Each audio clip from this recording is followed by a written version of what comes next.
It's been almost 2 decades since we started our journey to educate and help you take action so you may better manage your financial future.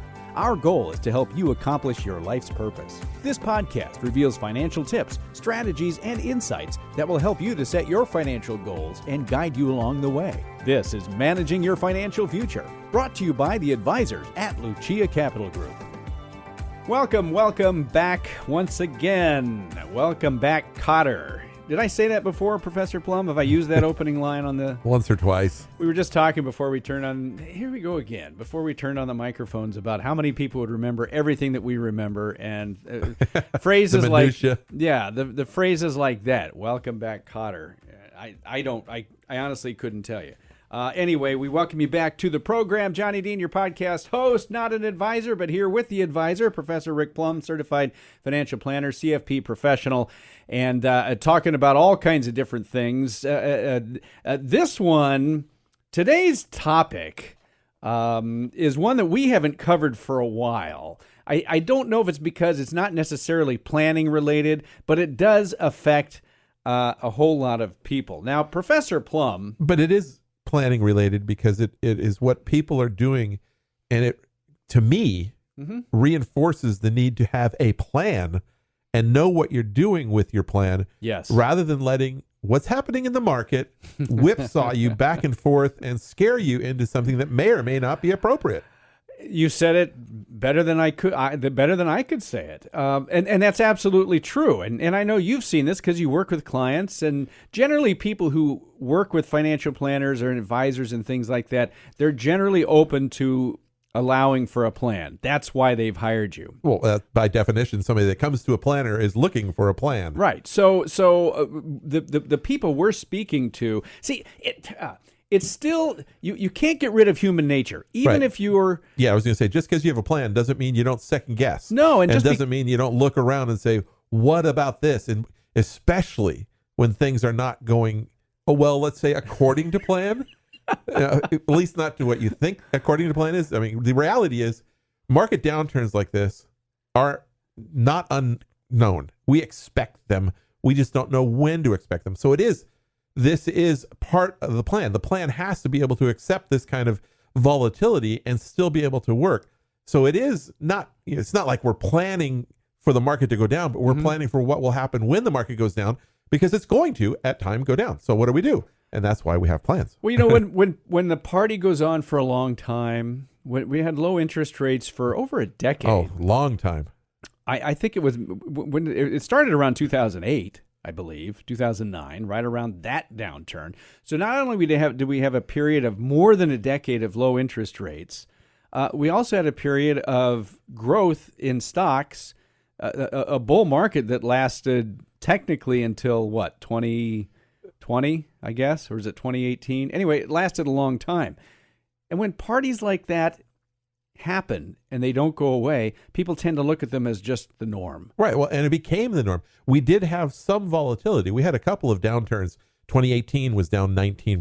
2011 was down 14 or 15% as measured by the S&P. So it wasn't just a smooth, ride, but it wasn't the huge downturn like we saw in 2000 to 2002. There were actually a couple downturns there. Yeah. 2007 to 2009, big downturn that then took several years to recover.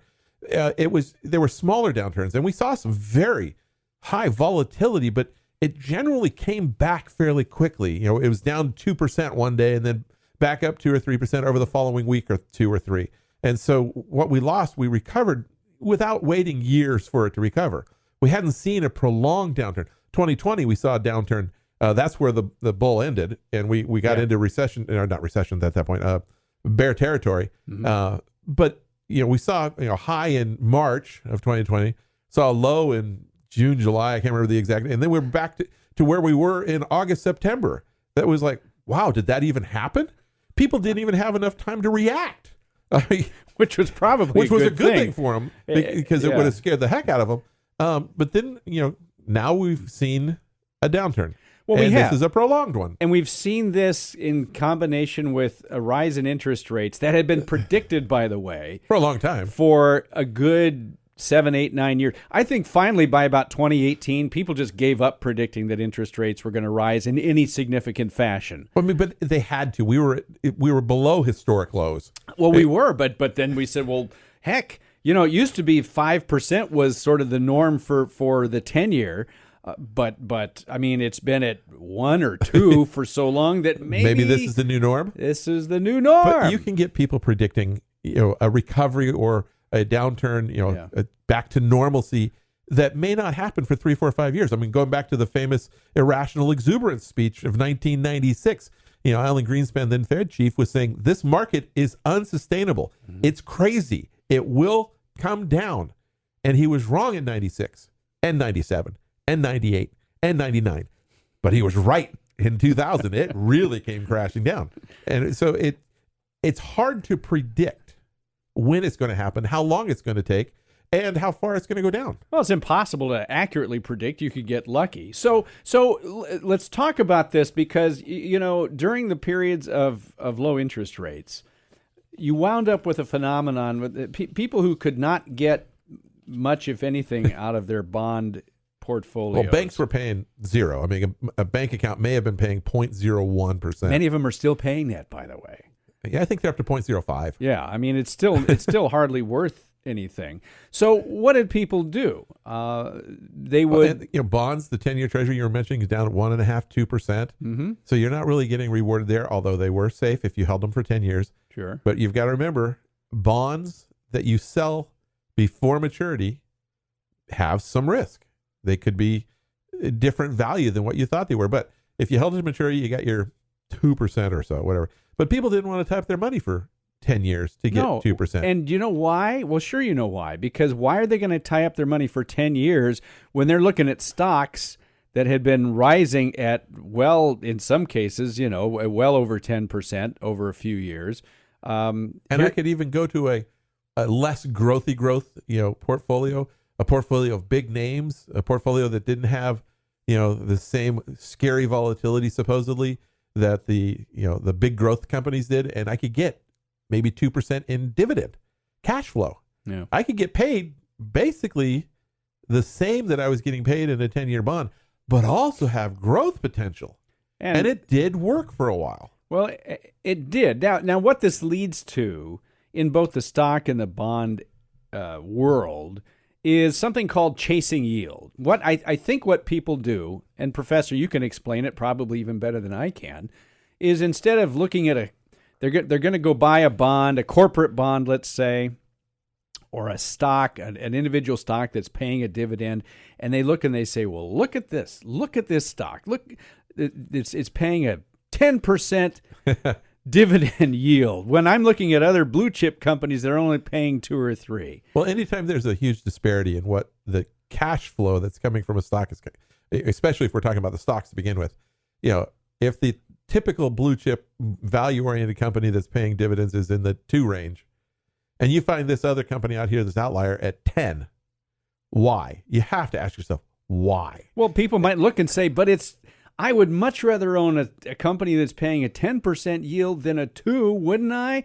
What's the problem with that? Talk about this, if you would, please. Why is that stock where it is? Why is it paying the 10%? Was it because it has gone down in value so much, but the dividend has stayed fairly stable?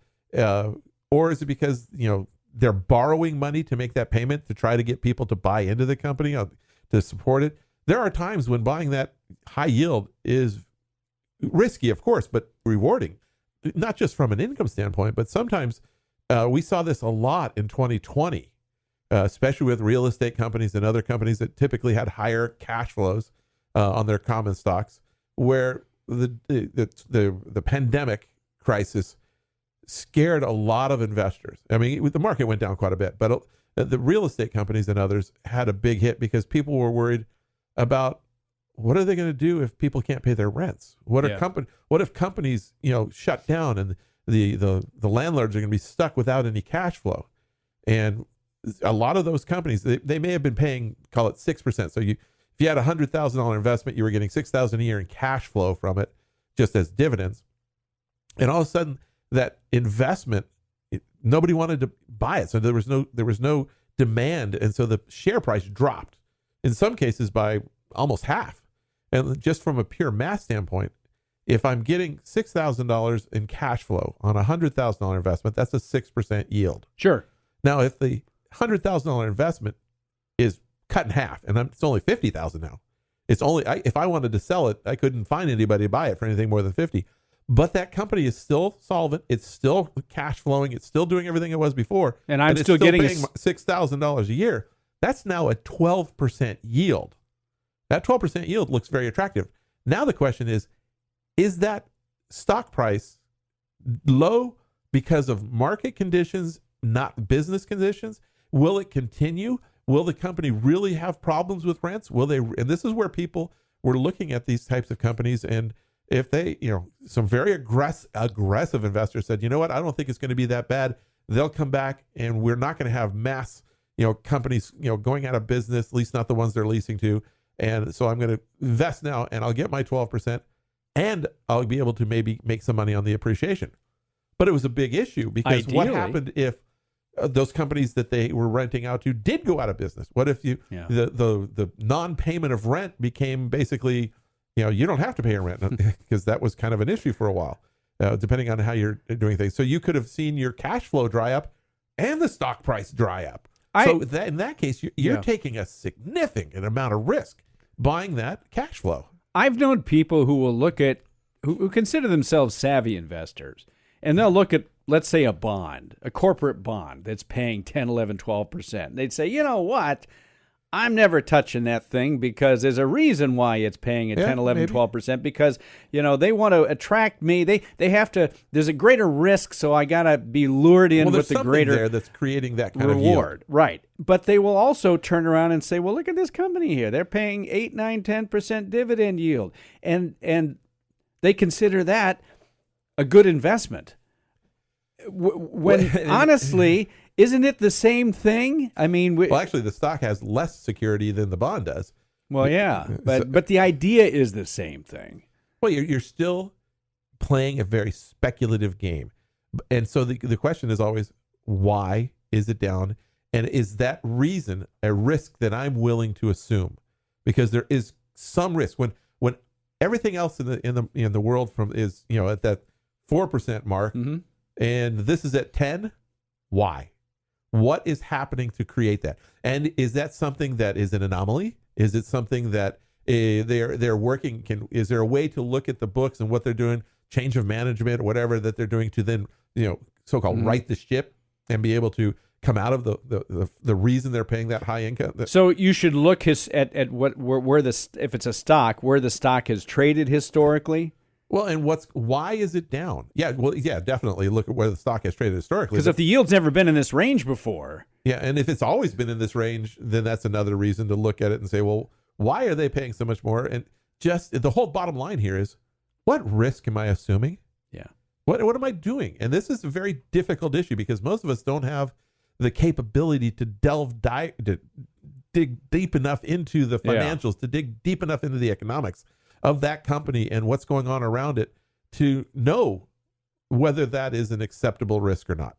Well, and you could be looking at companies here that are paying this high dividend because the entire asset class has been repriced. And that may be in the market. That's obviously another factor to look at. Yeah, anything could be going on. But to just go in and say, "Boy, I have a choice of buying this company that's this blue chip that's paying me 2 or 3% dividend yield, or I can go over here and get 8, 9, 10%. There should be red flags." Well, and I'm not saying it's a red flag that says never buy it, but just be aware of what you're buying. Now, I like looking at, if I'm looking at those kinds of stocks, maybe have a lower yield with a stronger company, but a company that consistently increases its dividend over time, rather than, seeing the markets, push the stock price and see what's happening.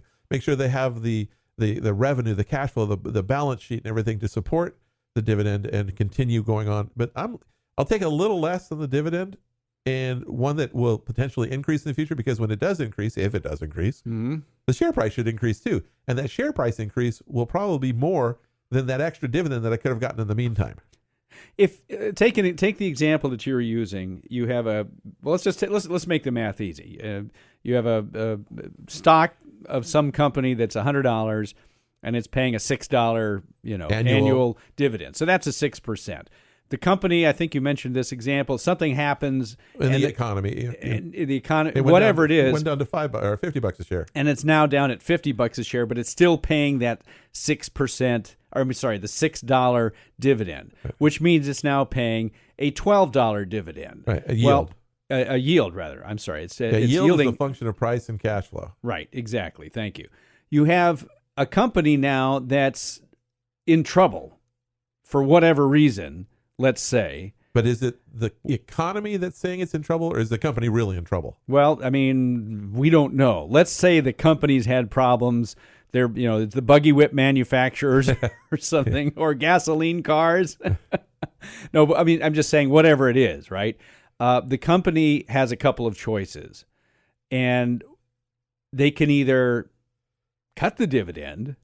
Right, and we've seen that too, right? Yeah, it was 20, 30 years ago or something. Ford. Yeah, Ford came to mind. Was a stalwart that had a great dividend. Yeah. And it had it was in the 90s, I think it was. Had a great dividend right up until it didn't. And they cut their dividend in half. Yeah. And what happens when they cut a dividend in half? The share price got cut in half too. Well, and that's the problem, because a company can react. That was actually their preferred stock. I'm sorry. Okay, all right, but the company can react by saying, "Well, heck, listen, we can't continue to support this." Yeah, that's why you want to see the balance sheet. You want to see the cash flow. You want to make sure they have enough to continue the dividend at the current rate. Companies don't like changing their dividends. If you've got a company that's been issuing a dividend for a long time, they don't like changing their dividends. So they'll try very hard. So when you're looking at that dividend, where is the dividend coming from? Are they borrowing, taking on more debt to continue that dividend? Some companies will do that when they're in trouble, just so that they can basically buy time to get through the problem. Or is it coming from cash flow and being able to be covered from outside sources? And so that's a good part. That's a good thing, because now we've got a strong dividend. Well, I'm trying to. I know the thing with Ford happened all those years ago. What do you remember? What it was? Was it just a it was a problem, general change in the automotive industry as a whole? Yes. As a lot of companies were finding problems, and GM was another one that was having issues. A lot of them were in trouble. This was not the bailout of GM time. No, this was before that. Yeah. I don't remember exactly what happened. I just remember the auto industry was going through one of its many problem eras. Well, and so what happened is, as you said, when a company does that, cuts their dividend, that cuts their stock price even more oftentimes. And this was a preferred stock that we were thinking of. Okay, yeah, but let's just say that's what happens, creating even further problems for somebody who's looking for some. So now my dividend is down. Now my cash flow is down, and my value is down. Exactly. So I can't sell it and buy another one at a higher price or a higher dividend. So then they say, okay, well, if we don't want to cut the dividend, we're going to cut costs somewhere else. We're going to do what we can to maintain that, but that means we have to reduce costs everywhere. But oftentimes that creates a problem for companies who are trying to grow. In other words, it can cut into their future profits, which isn't going to help them either, right? Yeah, and so it's just, but so why is the dividend where the dividend is? Now, I was talking about some real estate companies before, and they, people were worried about them being able to continue their cash flow. And because the recovery happened so fast, they were able to continue their cash flow. And so the cash flow, the company was still going well. Yeah. The company still had all its cash flow. The company didn't have any issues going on other than the perception of the industry. And that's why they were able to come out of it. Basically, they didn't change. They just kept doing what they were doing. As long as they were getting their rents, they were fine. And they kept getting their rents. And so... historically, people have owned stocks and bonds, just generally speaking, as a hedge against one another. Yeah, counter to each other. Right. So when stocks are doing, bonds don't. When bonds are doing well, stocks don't, or vice versa. Whatever. Right. So when you have periods of market volatility and things aren't going too well on the stock side, the idea was always that, well, my bonds are there to provide a sort of safety net. So it creates a nice balance there. But now you got to look at, why is the stock market having a problem? Yeah. In this particular case, one of the reasons the stock market is having a problem is inflation and rising interest rates. And that's creating problem and fear in the stock market, which is, creating negative reactions, so to speak. But that rising interest rate is also really bad for the existing bond market. Correct. For existing bondholders, rising interest rates is not your friend. Because if you've got a bond that doesn't mature for 7, 8, 9 years or longer, you've got a fixed income. Your coupon, your interest rate is fixed by the bond. Yep. And if it goes up, interest rates in the world go up, your bond doesn't change. It doesn't. The income you're receiving doesn't change. But the value. But of if the you bond. had to sell that bond before maturity, at maturity you're going to get the face amount. But between now and maturity, it'll vary based on what interest rates do. If interest rates go up, the value goes down. Interest rates go down. This is what we saw for a long time. Interest rates were going down and down and down. We started with interest rates back in the 80s and the way up the stratosphere, and they came down in the 90s, and then they kept coming down until 2010, 11, down that time, and then stayed down there. So it was one of the greatest periods of time for the bond market. But we also knew that it had gone too low. I thought it was too low when the 10-year Treasury is at 1.5. Yes, it was too low. Can we both agree on that? And so we were worried that interest rates were going to come back. Now the problem is, with a typical balanced portfolio, 70s, 80s, 90s, 2000, the balanced portfolio had 40%, 50% bonds in it, and they were paying 4, 5, 6% in cash flow. And when the markets would dip or go down, that bond portion would maintain its value to some degree, but also that cash flow was able to be used to buy the stocks that were down 30%. Well, that was the whole point of counteracting the stock market values with your bonds, and that's why people did it for so long. But in the last 10 years, with interest rates in the tank, there was not that, we didn't have that same amount of cash flow coming from the bonds to buy into the stock market to help us recover. So we didn't have that counter effect just from that side of it, let alone the bonds just didn't have anywhere to go. Well, for the last 10, 12, 13, 14 years, really what's happened was supposed to happen, because as the bond prices, as interest rates fell, stocks became more attractive, and so the stock, and that's what was supposed to happen. Problem was, interest rates on bonds got so low that they couldn't when help the inevitable stock prices came down, and it had gone on for so long that nobody had bonds paying, virtually nobody had any bonds that were paying 5 or 6% safely to allow them to do what they used to be able to do, which is what you said, buy into the stock market with those bonds. But even if you had a bond that had a 5% coupon, you were not getting a 5% yield. No. Because explain that, if you would, please, because that's another thing that often confuses people. The coupon is set at issue. The coupon is the interest rate. And so you could buy a $10,000 bond from a good quality, strong company. We'll just call it ABC. And we know that we have total faith that they're going to make their payments. It's an interest. Typically, they're interest only. We're not talking about mortgage bonds or anything like that. And so basically, I'm giving the company $10,000. They're going to pay me the interest rate. Let's call it 5%. So I'm getting $500 a year for 20 years. It's a 20-year bond. I'm okay. Purely making stuff up here. And at the end of 20 years, I'm going to get my $10,000 back. Now, if I buy it at issue, that's how it works. If I buy it directly from the bond issuer, that's how it's going to work. Now, after that, if I want to sell that bond, or if you wanted to buy a bond, let's say interest rates went from the 5% zone down to where they were 10 years ago to 2%. And now I'm 5 years into my bond. I've got 15 years left before that 20-year maturity is over. I'm still getting my $500 a year off that original $10,000 investment. But I can't go back to this company and say, here's 10 grand, give me 5. They're only going to give me $200 a year. No, my bond, the one I bought, is set. Yes. But now that was me. I bought the 5% bond. Now John Dean came into some money, and he's got $10,000, and he's like, wow, Rick's getting $500 on that bond. That's pretty good. I want one. I want to buy Rick's bond from him. Because I can't go to the company and do it. They're only going to give me $200. You've got it. And so I say, Rick, old buddy, some of your bond, old pal, old friend of mine, I'll give you $10,000 for it. And I'm like, why would I sell a bond that's paying me $500 a year in interest off of a $10,000 investment? When if I sell it, I'm going to only be able to get $200. So I'm going to raise the price of my bond until that $500 equals a 2% cash flow, or cash flow to you. Cash flow to me, because I'm going to make it parity in the market to what's being available in the market. Right. To do that, I'm going to raise the price. So I'm going to sell my bond at a premium. Now, it's not just doing. I've only got 15 years left of it.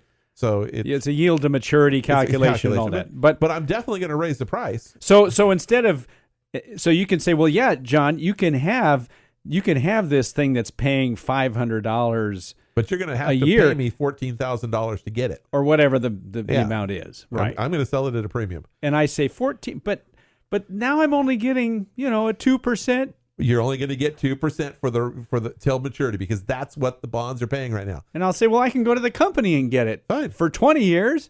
Okay. Well, that's fine. Now, going the other way, if I bought the bond at 2% and all I'm getting is 200, and now today interest rates are, I saw that a couple days ago, week ago, whatever it was, mortgage rates are over 6% again. First time since 2008. It's been a long time. And so interest rates have come up. And so I've got this bond that I paid $10,000 for that's paying me $200 a year. It's a 2% bond. Mm-hmm. And I'm like, well, I want that 5%, 6%, cash flow.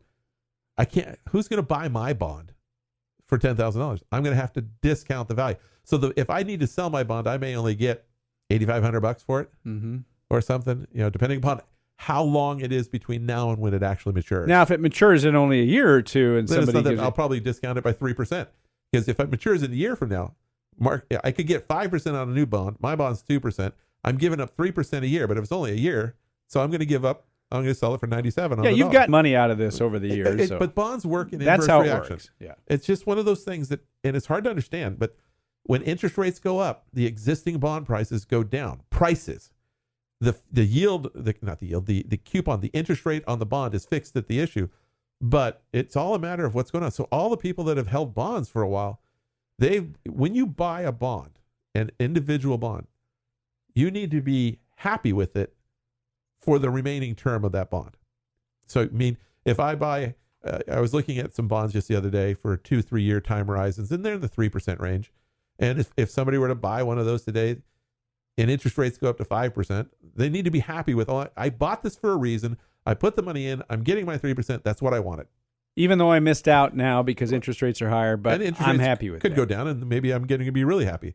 But unfortunately, with a mutual fund, it's hard, because when I own an individual bond, assuming it doesn't default, I can hold it to maturity and get back the face amount.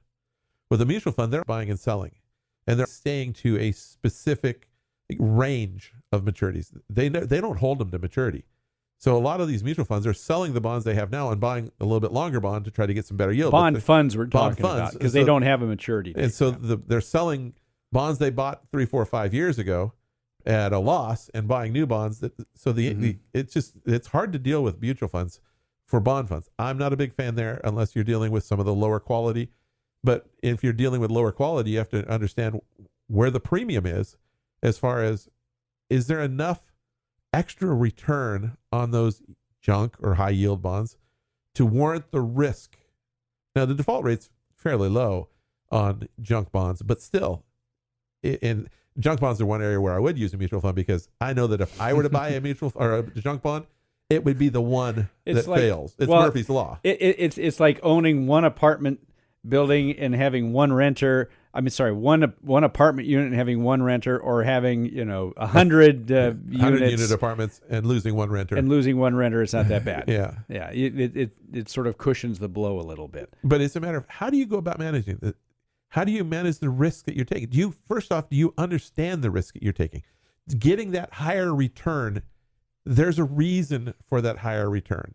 And it's whether it's stocks or bonds, right? Right. And it comes in the form of, what is the risk I'm taking to get that higher return? Is it a longer maturity? Is it a lower grade bond? Is it a lower grade bond within the same company? Yeah. So, I mean, that really strong ABC company I just talked about earlier, the hypothetical one, could be a great company, super strong, but it may have varying rates, varying types of bonds that have varying types of risk. Some of them might not even be rated. And, maybe it's a revenue bond. Maybe it's, there's all kinds of different things. So know why the bond has the return that it has. And that's why it's hard. And that's why I like having somebody who knows what they're doing and do this 24/7 rather than somebody who talks about it for 20 minutes on the radio. Did you anticipate my question? Because my question was going to be right there. This is how simpatico we are. Was how is the ordinary person who's just out there looking to secure some income, how are they supposed to know all this stuff? Well, that's why I take it back to the planning process. First off, do you have a plan in place that anticipates problems, that does the risk management ahead of time, so that the reason that you might want to change some of your investment philosophy today is to take advantage of something, not because you're worried about your cash flow today. If you've got your cash flow covered from bucket number one, as we talk about buckets a lot, bucket number one, now I can be more analytical, less emotional, and about how I go back. And it may be a decent time to change from a pure growth to a more value-oriented portfolio. But it's still, that has time to run its course.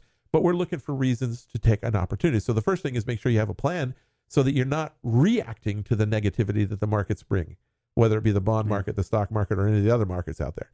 Have that plan in place. And then have people in the area that you have, whether it's your income area, your growth area, your stock area, whatever you want to call it, that are watching it more carefully than you are.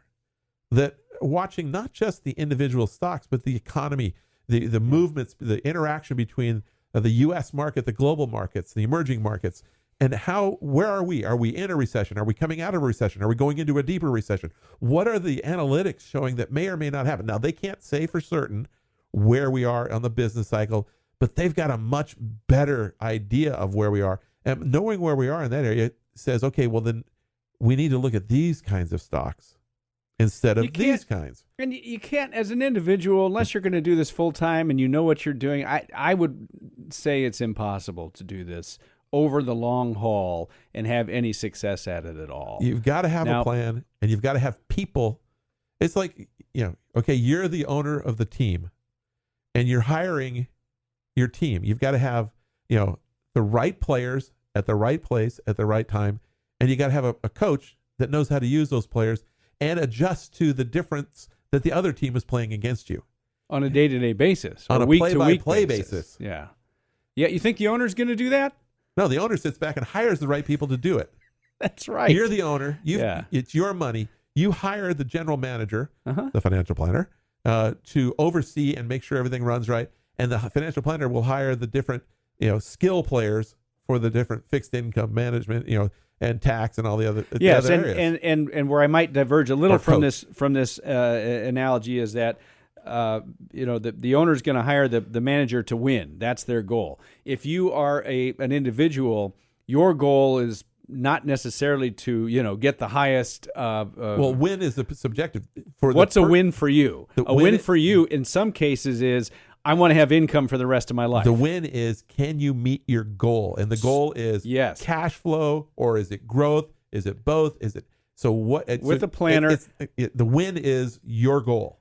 Yes, define your win. That's the first thing you have to do. That's it. Now, if you're going to come to an advisor and say, my goal, my win would be a 30% rate of return every year. Tax-free with no risk. I don't think you're going to find not happening. Too many that are going to let you do that. So very quickly, before we run out of time, we said that we're in a period of this year of stocks being volatile, down much of it, and bonds not being able to cushion that blow because interest rates have come up. So you're kind of on a lose-lose scale here for a good part of this past calendar year. How does having like a bucket strategy, what does that do to the potentially mitigate this problem? Well, the bucket strategy creates a pool of money on the side where you can draw down principal and interest and create the cash flow you need. That is not in a situation where it can be losing tons of money.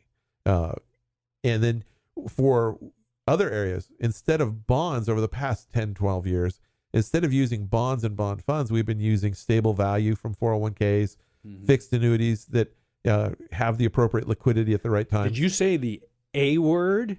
Did you say the annuity word? I did say it, and because and this year, the fixed annuities, if you had a fixed annuity, You didn't lose. Yeah. You're still getting your stated interest rate. Sure. Now, the stated interest rate may not be as attractive today as it was a year ago, but you didn't lose anything to get it. And then but that's why also when you're working with somebody, the maturities, whether it's individual bonds, fixed annuities, I'll call it maturity of a fixed annuity, the end of the surrender period, the end of the you don't substantial penalty for early you withdrawal. do not want to have to pay that. Yeah. You're staying fairly short so that if interest rates go up, you can then reinvest and maybe get those higher interest rates. But you're not, at the time, for the last 3, 4, 5 years, people were buying, these types of stable value funds and other things, and they're getting 2%, 3%, maybe 3, not even 3, 2%. But it had its purpose. So what you're saying is where buckets is useful here is in the sense that you don't have to sell bonds to create this income. Right. And you don't have to sell stocks to have this income. And you don't that's have to the sell win. stocks to protect yourself from running out of money. A lot of people that are doing it on their own are worried that the market's going to continue down and down and down and down because people are linear thinkers. That when the market, you mentioned earlier, when the markets were going up, they thought they were going to go up forever. And the markets go down, it's never going to stop. So people start panicking and selling and saying, I just got to protect what I have before I lose it all. Yeah. And then it can never recover. We're going to recover. Just don't know when.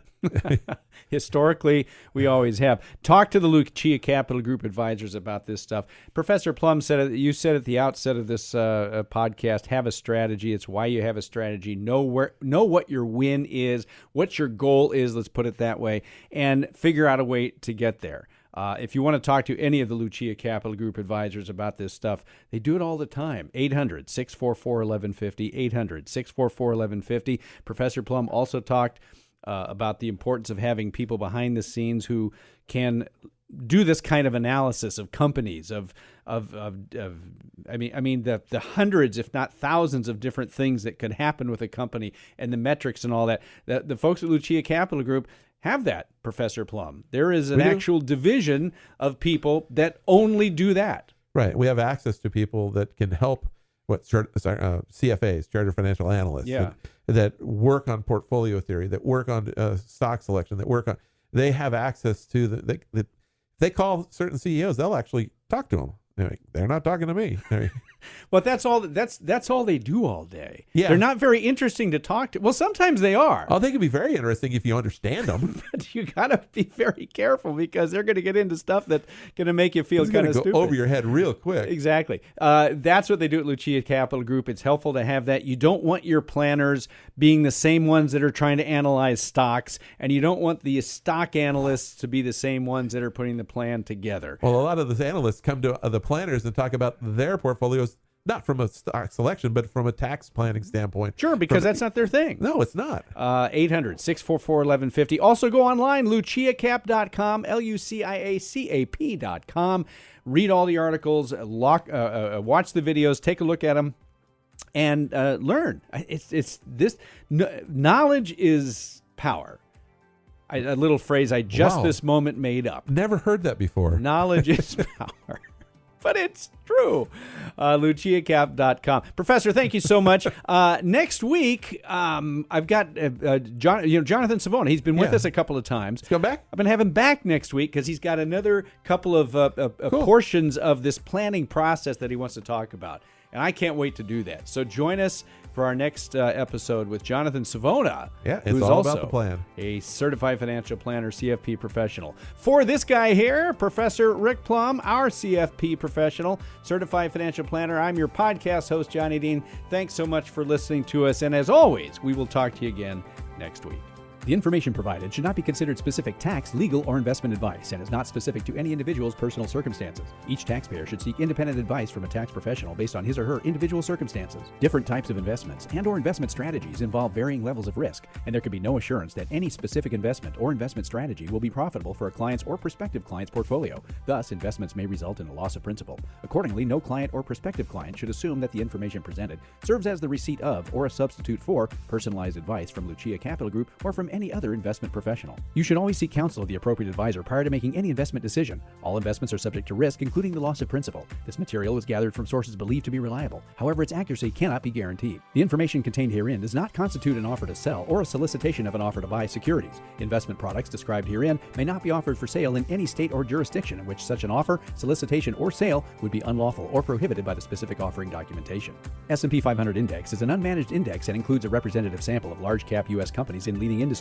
An investment may not be made directly in an index. It is important to keep in mind that investments in fixed income products are subject to liquidity or market risk, interest rate risk, bonds ordinarily decline in price when interest rates rise and rise in price when interest rates fall, financial or credit risk, inflation or purchasing power risk, and special tax liabilities. Interest may be subject to the alternative minimum tax. Treasury securities are backed by the full faith and credit of the U.S. government but are subject to inflation risk. Examples cited are hypothetical, are for illustrative purposes only, are not guaranteed, and subject to potential federal and state law amendments. There is no guarantee that you will achieve the results discussed or illustrated.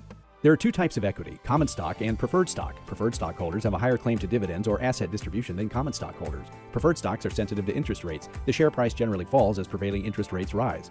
Other risks include perpetual life or very long maturity, a call feature, low credit standing, deferrable dividends, and, for traditional preferred stocks, depressed yield due to demand from corporations that receive favorable tax treatment. The details of each preferred stock depend on the issue. Stable value funds can be viewed as an alternative to money market funds. However, there are important differences, and stable value products can be complicated. Unlike money market funds, stable value funds are typically not registered with the SEC. In addition, they are not guaranteed by the U.S. government. The structure of or investments within stable value may vary, and it is important to consider these differences in selecting a stable value fund. Before investing, carefully consider a stable value fund or mutual fund's investment objectives, risks, charges, and expenses. To obtain a prospectus or summary prospectus, which contains this and other information, call your financial advisor. Read the prospectus carefully before investing. Annuities are long-term investment products designed for retirement purposes. Guarantees are based on the claims-paying ability of the issuer, subject to their terms and conditions. Early withdrawals may be subject to surrender penalties, and if taken prior to age 59 and a half, may be subject to an additional 10% federal tax. Annuities are not FDIC insured. Certain terms and conditions apply, so please read insurance company materials carefully. Rick Plum and Jonathan Savona are registered representatives with and securities and advisory services offered through LPL Financial, a registered investment advisor and member FINRA SIPC. The investment professionals are affiliated with LPL Financial and are conducting business using the name Lucia Capital Group, a separate entity from LPL Financial.